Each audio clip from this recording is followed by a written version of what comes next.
नमस्कार, आप देख रहे हैं यू न्यूज यूपी और मैं हूं राहुल सिंह। यूपी गुनाह में गुनाह की एक और सच्ची सनसनीखेज खबर लेकर मैं आपके सामने हाजिर हूं। अभी कुछ दिन, एक दो दिन पहले ही गुरुवार को हमने आपको यूपी के मेरठ जिले की एक दिल दहला देने वाली, रिश्तों को झकझोर देने वाली खबर सुनाई थी, जहां पर दो पोतों ने अपने दादा को बड़ी ही बेदर्दी से मौत के घाट उतार दिया था। दोनों पोतों ने पहले दादा के सीने में गोली दागी, उसके बाद भी उनका गुस्सा शांत नहीं हुआ तो दोनों ने दादा के सीने को चाकुओं से फाड़ डाला और उनकी हत्या करके फरार हो गए थे। अब इस मामले में मेरठ पुलिस ने कार्रवाई करते हुए जो दोनों पोते थे जो फरार चल रहे थे, शनिवार को पुलिस ने दोनों पोतों को आखिरकार गिरफ्तार कर लिया। और जब गिरफ्तार करने के बाद उनसे पूछा गया कि आखिरकार तुमने अपने ही दादा को, जिसकी जब तुम छोटे थे उसकी उंगली पकड़कर चलना सीखा, उससे बोलना सीखा, उसने तुम्हें अपनी गोद में खिलाया, तो आखिरकार ऐसा क्या बात हुई कि तुमने अपने दादा की ही इतनी बेदर्दी से हत्या कर दी। इस पर दोनों पोतों ने जो बोला, उन्होंने बोला कि दादा के नाम 25 बीघा जमीन थी और वो 25 बीघा जमीन जो है वो अपने एक पोते के नाम करना चाह रहे थे।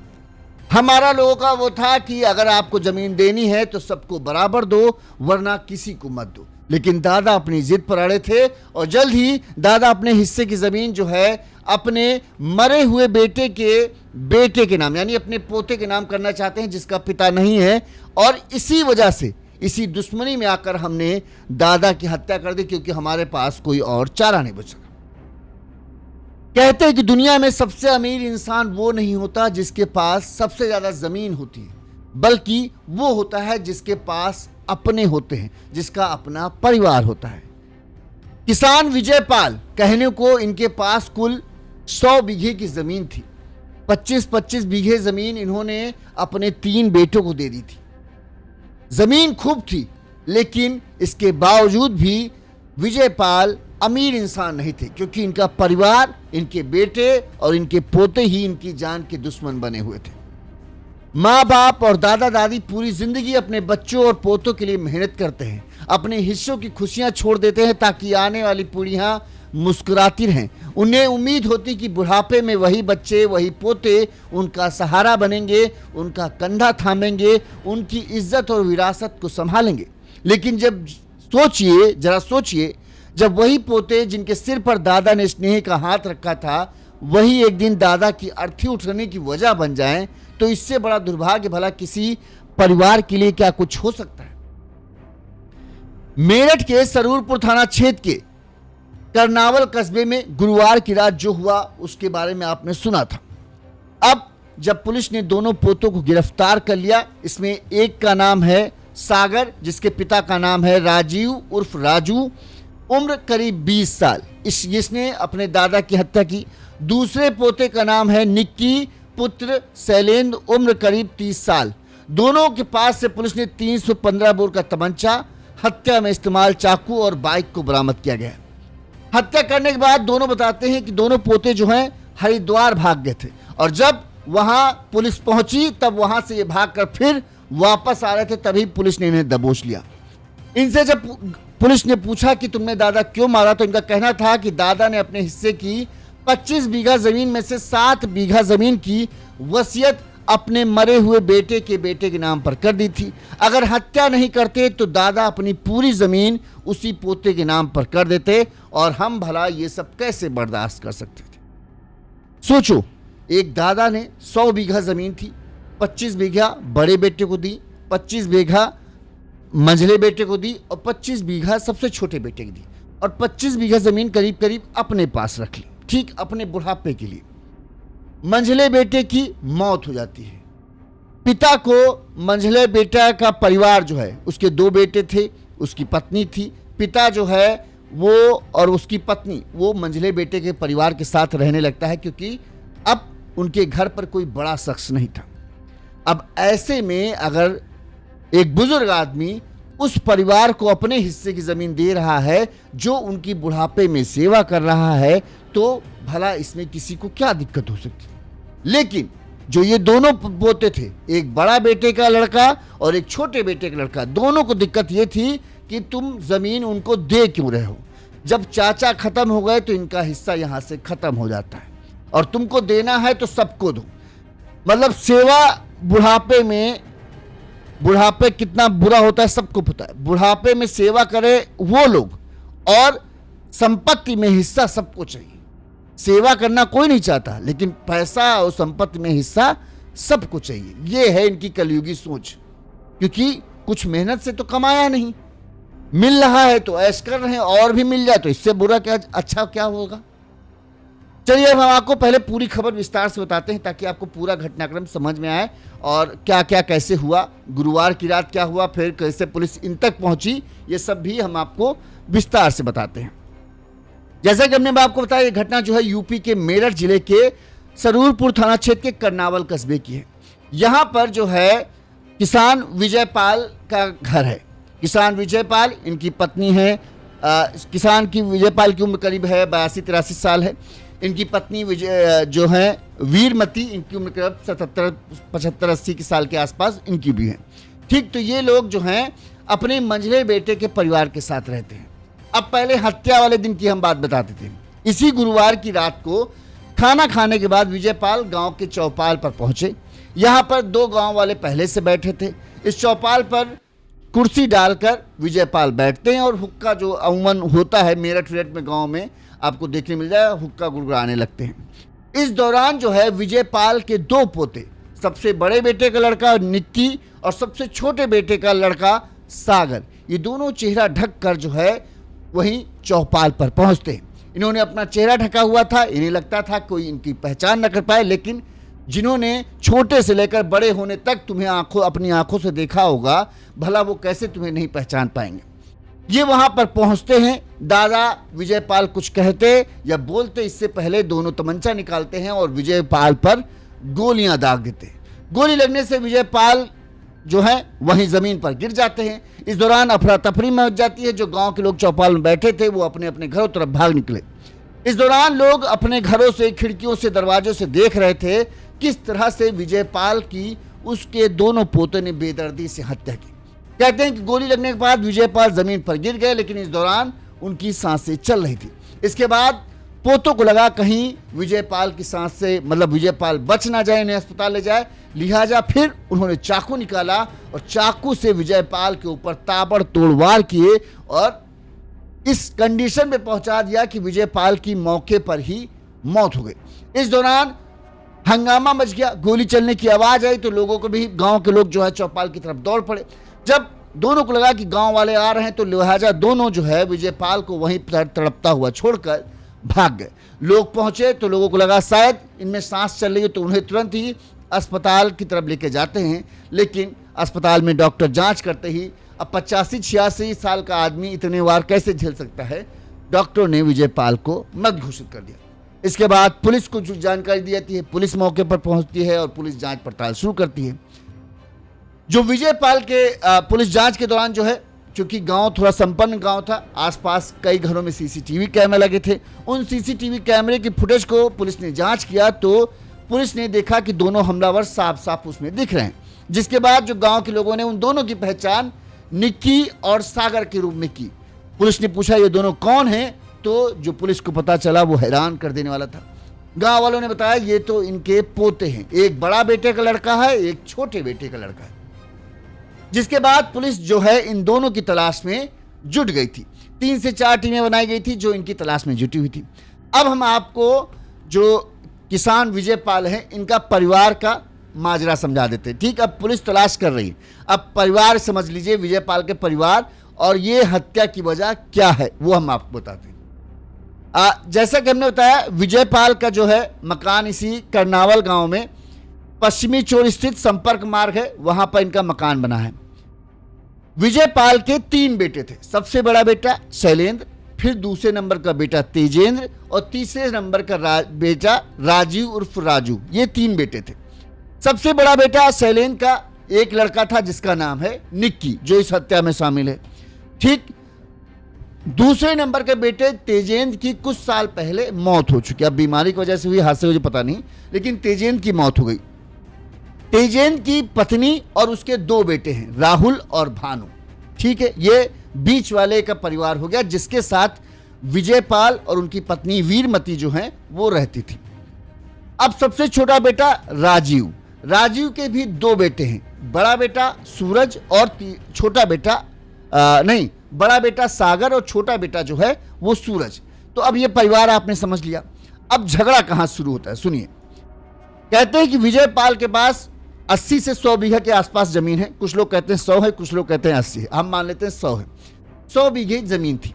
अब जब मंझले बेटे की मौत हुई, उसके बाद पिता ने कहा कि भाई सबको जमीन वमीन बांट देते हैं, क्योंकि अब हमारी उम्र हो चुकी है, पता नहीं 85-86 साल के हो रहे हैं, कब बुलावा आ जाए पता नहीं। लिहाजा उन्होंने अपनी जमीन के 4 टुकड़े किए। एक टुकड़ा 25 बीघे का अपने बड़े बेटे शैलेंद्र को दिया, दूसरा बेटा तजेंद्र जिसकी पत्नी और 2 बच्चे थे उनके नाम पर 25 बीघा जमीन कर दी, तीसरा बेटा राजीव उसके नाम पर 25 बीघा जमीन कर दी, और 25 बीघा जमीन जो है अपने और अपनी पत्नी के लिए रख लिया, ताकि बुढ़ापे में जो भी उनकी सेवा करेगा, उनको देखभाल देगा, उनको रोटी देगा, उनका ख्याल रखेगा, उस जमीन के लालच में कम से कम कोई ना कोई तो उनकी सेवा करेगा, जिसको वो जमीन वो दे देंगे अपनी खुशी से। ठीक, अब अमूमन यही होता है कि भाई जिसको जो मिल गया उसमें खुश रहो। लेकिन दोनों भाइयों को, बड़े भाई और छोटे भाई, शुरुआत से इस चीज के लिए नाखुश थे कि पिताजी ने अपने पास 25 बीघा जमीन क्यों रखी। उस 25 बीघा जमीन की क्या जरूरत बुढ़ापे के लिए, थोड़ी बहुत रख लो, 25 बीघा की क्या जरूरत है। लेकिन अब बोल नहीं सकते थे भाई, पिताजी ने फैसला कर दिया। लेकिन जो बड़े बेटे का बेटा था निक्की और इधर छोटे बेटे का बेटा सागर, ये दोनों जो हैं इस चीज के शुरुआत से ही खिलाफ थे। अब झगड़ा की वजह सुनिए क्या है। झगड़े की वजह यह है कि जो विजयपाल हैं और उनकी पत्नी वीरमती, वो अपने मंझले बेटे जिसकी मौत हो चुकी है उसकी पत्नी और उनके दोनों पोतों के साथ रहते थे। अब जाहिर सी बात है, साथ रहते हैं तो जो पत्नी है वो खाना बना रही है, जो बच्चे हैं वो दादा दादी का ध्यान रख रहे हैं, तो भाई दादा दादी उनसे खुश थे। जिस बात की वजह से जो है, अब जिससे खुश होंगे, अब उनके पास जो कुछ होगा वो क्या देंगे, उसी को देंगे जिससे वो खुश होंगे, जो उनकी देखभाल कर रहा होगा। तो विजयपाल ने ये फैसला कर लिया कि वो अपने हिस्से की 25 बीघा जमीन जो है वो अपने इन 2 पोतों यानी तजेंद्र के दोनों बेटे राहुल और क्या नाम है उसका, भानु, इन दोनों के नाम पर कर देंगे। कहते हैं कि इस बात को लेकर जैसे इस बात की भनक, क्योंकि घर वालों को अंदाजा हो चुका था, दोनों बेटों को अंदाजा हो चुका था कि जाहिर सी बात है जब उनके साथ रह रहे तो उन्हीं को देंगे, जिसकी वजह से अक्सर बताते हैं कि झगड़ा होता था। दोनों भाई शैलेंद्र और राजीव के बेटे निक्की और सागर ये नहीं चाहते थे कि दादा अपनी जमीन जो है तेजेंद्र के बच्चों को दे। दोनों का मानना था कि जब चाचा ही नहीं रहे तो उसके बच्चों को जमीन क्यों बांटी जाए, उनका जमीन में हिस्सा खत्म हो गया। तजेंद्र की पत्नी अपने मायके जाकर रहें और वहीं खर्चा चलाएं। दोनों बेटों के बच्चों को ये बात खटकती थी। दादा विजयपाल, दादी वीरमती सहित आज भी तेजेंद्र के बच्चों को अपने साथ उन्होंने रखा हुआ है और जमीन में हिस्सा भी दे रहे। मतलब ये दोनों जो थे निक्की और सागर, इनका ये था कि भाई तजेंद्र के बच्चों को तुमने क्यों पकड़ रखा है, तजेंद्र चाचा जो हैं वो खत्म हो गए, अब उनके दोनों बेटे और पत्नी को जाने दो। अच्छा, विजयपाल चूंकि ये था कि भाई बेटा नहीं है, अब इन लोगों का सहारा कौन है, तो विजयपाल ने ही एक तरीके से उनके घर की जिम्मेदारी संभाल रखी थी। अब इनको ये बात खटकती थी कि भाई जब ये संभाल रखे, यही नहीं इन्होंने ही यहाँ पर इनको बसा रखा है, तो ये जाहिर सी बात है अपनी ज़मीन इनको देंगे। और यही बात जो है उन दोनों पोतों को खटकती थी कि ऐसा दादाजी क्यों कर रहे हैं। विजयपाल ने अपने 25 बीघा ज़मीन तेजेंद्र के बेटों के नाम करने का फैसला कर लिया था। वो इसकी रजिस्ट्री कराने की तैयारी कर रहे थे। दोनों पोतों को इस दौरान ये बात पता चली कि दादा ने अपने 25 बीघे ज़मीन में से 7 बीघे ज़मीन तो अपने पोते राहुल के नाम कर भी दिए और जल्द ही बाकी बची ज़मीन भी अपने पोते के नाम कर देंगे। अब जैसे ही ये बात पता चली, घर में बवाल हो गया। बताते हैं कि हंगामा हुआ, कई बार पंचायत तक बुलाने की नौबत आ गई, लेकिन विजयपाल ने कहा कि ना मैं पंचायत जाऊंगा, ना मैं किसी से बात करूंगा, ये मेरे हिस्से की ज़मीन है, इसे किसे देना है इसका फैसला मैं करूंगा। तुम्हारे हिस्से की ज़मीन मैं मांग नहीं रहा हूं, तुम्हारे हिस्से में तुमको जो करना है तुम करो, मेरे हिस्से की ज़मीन मैं जिसे देना चाहूं उसे दूंगा। और इस बात को लेकर जो है वो पंचायत भी नहीं जाते थे। अब दोनों पोतों को लगा अब क्या करें, दादा तो सुनने के लिए तैयार नहीं है। किसी तरह की धमकी वमकी भी दी, तब भी दादा पर कोई असर नहीं। दादा ने एकदम ये फैसला कर लिया था कि वो देंगे तो अपने मरे हुए बेटे के बच्चों को ही ज़मीन देंगे, वरना किसी को नहीं देंगे। जिसके चलते निक्की और सागर कहना कि उन्होंने इस बात का फैसला कर लिया कि अब कोई और चारा नहीं बचा। अगर दादा जिंदा रहेगा तो वो अपनी ज़मीन अपने मरे हुए बेटे के बेटों के नाम करेगा, अगर जिंदा नहीं रहेगा तो चाहे कुछ भी कर ले, कुछ नहीं हो पाएगा। इसी के चलते जो है फिर दोनों ने दादा की हत्या की योजना बनाई। दोनों गुरुवार को बाइक लेकर विजयपाल के घर के पास पहुंचे। घर से करीब 50 कदम की दूरी पर उन्होंने बाइक खड़ी कर दी। इसके बाद उन्होंने देखा, उन्हें पता था कि विजयपाल जो है खाना खाने के बाद चौपाल आते हैं, वो वहीं पर खड़े हो गए। जब विजयपाल चौपाल पहुंचे तो दोनों वहां पर पहुंच गए। इसके बाद दोनों ने तमंचा निकाला, विजयपाल को संभलने का मौका नहीं दिया। तमंचा निकालते ही सीधे गोली उन्होंने विजयपाल के सीने में उतार दी और फिर बचने की संभावना को हमेशा के लिए खत्म करने के लिए उन्होंने चाकू से भी अपने दादा के सीने को चीर कर रख दिया। और फिर हत्या के बाद दोनों वहां से हरिद्वार भाग गए। हरिद्वार भागने के बाद जो है निक्की ने वहां से कोई दूसरा नंबर मोबाइल लिया और चूंकि निक्की शादीशुदा है तो अपनी पत्नी से लगातार बातचीत जारी रखे हुए था। वो बहाने से किसी तरह से अपनी पत्नी को कॉल करता और फिर उससे जानने की कोशिश करता कि गांव में अभी क्या हालात चल रहे हैं, कैसा क्या है। इस दौरान पुलिस ने क्या किया था, जब पुलिस इनकी तलाश में जुटी थी, पुलिस ने इनके घर वालों के सभी के नंबरों को ट्रेसिंग पर डाल रखा था। अब बार बार एक अनजान नंबर से कॉल आ रही थी और बार बार उसकी लोकेशन जो है हरिद्वार दिखा रही थी। तो पुलिस को शक हुआ कि हो ना हो ये कोई, चूंकि निक्की की पत्नी के पास कॉल आ रही थी तो जब पुलिस को लगा कि निक्की ही जो है अपनी पत्नी को कॉल कर रहा है। जिसके बाद एक टीम जो है हरिद्वार पहुंची, लेकिन जब हरिद्वार पहुंची तब तक दोनों को भनक लग चुकी थी, लिहाजा दोनों वहां से निकल चुके थे। लेकिन पुलिस लगातार इनके मोबाइल नंबर के लोकेशन के ट्रेसिंग के आधार पर इनका पीछा करती रही और इसके बाद पुलिस ने जो है इन्हें सिवाया टोल प्लाजा के पास से इन्हें दबोच लिया और इन्हें गिरफ्तार कर लिया। गिरफ्तार कर इन्हें फिर मेरठ लाया गया। यहाँ पर जब इनसे पूछताछ हुई तो इन्होंने जो घटनाक्रम बताया वो वही था कि ज़मीन के चलते दादा अपनी ज़मीन जो है वो देना चाहते थे और हम लोग इस चीज़ के खिलाफ थे, इसलिए जो है हमने इस पूरी वारदात को अंजाम दिया। तो एक ज़मीन के टुकड़े के लिए दादा के सीने के इन्होंने टुकड़े कर दिए, रिश्तों के टुकड़े किए। कोई फर्क नहीं पड़ा, कोई इन्हें मलाल नहीं, कोई दुख नहीं कि इन्होंने अपने दादा की हत्या की। इनको यह है कि हमारे पास कोई चारा नहीं था, अगर ना मारते तो दादा जो है अपनी ज़मीन जो है वो दोनों पोतों को दे देता। अब इनका यह था कि अगर देना है तो सबको दो, उन्हीं को दोनों को क्यों दो। अब कई लोग जो हैं वो हमारा जब कल गुरुवार को हमने खबर बनाई थी तो उसमें कमेंट कर रहे थे दादा गलत बंटवारा किया, वो अपनी ज़मीन क्यों दे रहा है उनको, अगर बांटे तो सबको बांटे। लेकिन कल को वो लोग भी जब बड़े होंगे तो हम उनसे ये पूछेंगे कि जो आपकी देखभाल करेगा, अमूमन कहते हैं कि सब बच्चे एक बराबर, लेकिन जब बंटवारा होता है तो ऐसा नहीं चलता। सब बराबर, जब आपके हाथ की उंगलियां बराबर नहीं है तो किसी को कम किसी को ज़्यादा मिलेगा ही मिलेगा। और जाहिर सी बात है जो अंत तक अपने माता पिता के साथ रहेगा उसको तो कुछ ना कुछ तो एक्स्ट्रा फायदा मिलेगा ही। तो तुमको अगर इतना ज़मीन जायदाद का वो था तो तुम अपने माँ बाप को अपने साथ रखते, उनकी सेवा करते, लेकिन तुम सेवा कर नहीं सकते थे। तुम्हारी सेवा में मिलावट होती। तुम्हारा पिताजी क्यों अपने मंझले बेटे के परिवार के साथ रह रहे थे, क्यों वो तुम्हारे साथ नहीं रहे? कुछ तो तुमको उनको तुमसे खटकता होगा, तभी उन्होंने तुमको त्यागा और उस परिवार को संभाला जिसमें उनका बेटे का कहें जिसको ज़रूरत थी। तुम तो सक्षम थे, तुम्हारे पास पूरा परिवार था, उधर तुम्हारे ही भाई का एक परिवार था। अपने भाई के एक इसी बात पर तरस खा जाते कि चलो वहाँ पर एक आदमी नहीं है जो शायद अगर जिंदा रहता है तो इतना कमा सकता था कि हाँ वो कुछ ना कुछ अपने परिवार को ज़्यादा मदद करता। शरीर का तुम्हारे 2 हाथ हैं, 2 पैर हैं, एक अंग कट जाए तो नुकसान तो होता है ना। तो ये सोचते कि यार हमारे छोटे भाई का ही परिवार है, अगर उसको थोड़ा ज़्यादा मिल जा रहा है तो समझ लो हमारे भाई के ना होने की भरपाई है। लेकिन दौलत का चश्मा इतना बुरा चढ़ता है कि लोगों को रिश्ते फीके पड़ जाते हैं। सोचिए कि अब भाई मर गया तो इनके परिवार की देखभाल क्यों करे? तुम्हारे ही भतीजे हैं भाई, तुम्हारे ही भाई हैं, क्या उनका हिस्सा क्यों नहीं है भाई? चाचा मर गए तो उनका हिस्सा खत्म हो गया। ऐसा कहीं होता है?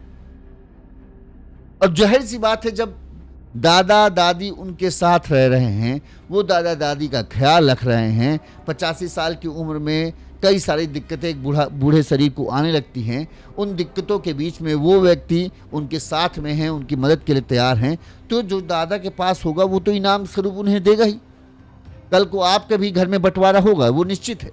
जब आपकी मौत होगी तो आपके बच्चों में बीच में बंटवारा होगा, तब आप बराबर बराबर कर दोगे, अपने लिए कुछ नहीं रखोगे। अपने लिए रखोगे तो किसके लिए रखोगे? कि जब हम एक बेटा मेरी सेवा करेगा और हम हिस्सा देंगे दोनों को, नहीं दोगे। आप भी उसी को हिस्सा दोगे जो आपका ख्याल रखेगा, जो आपके साथ अंत तक टिकेगा, जो आपके अंत तक आपके हर अच्छे और बुरे वक्त में आपकी मदद करेगा। आप उसे कुछ ना कुछ ज्यादा दे के जाओगे, क्योंकि आपकी वो सेवा कर रहा है। जो आदमी ने आपने हिस्सा दिया, उसने कहा ठीक है भैया, हम अपने परिवार के साथ रह रहे हैं, हम तुम अपना देखो, तो तुम उसे क्यों दोगे भाई?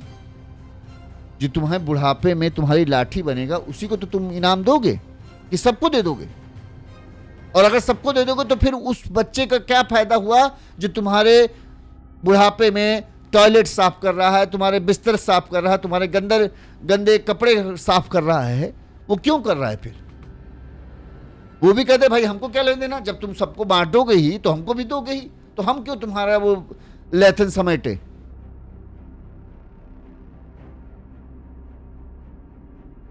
जब अपना बुढ़ापा आएगा तब ये अपने आप से सवाल कीजिएगा। जिन लोगों ने कमेंट किया कि बहुत गलत बूढ़े ने किया, ऐसा बराबर बांटना चाहिए। बराबर क्यों बांटेगा भाई? बराबर बांट तो दिया, 3 भाई के हिस्से कर दिए। अपने हिस्से का जो जमीन है, अगर तुमसे कहे कि लाओ तुम अपना हिस्सा दे दो, तो तुम दोगे उसे? नहीं दोगे।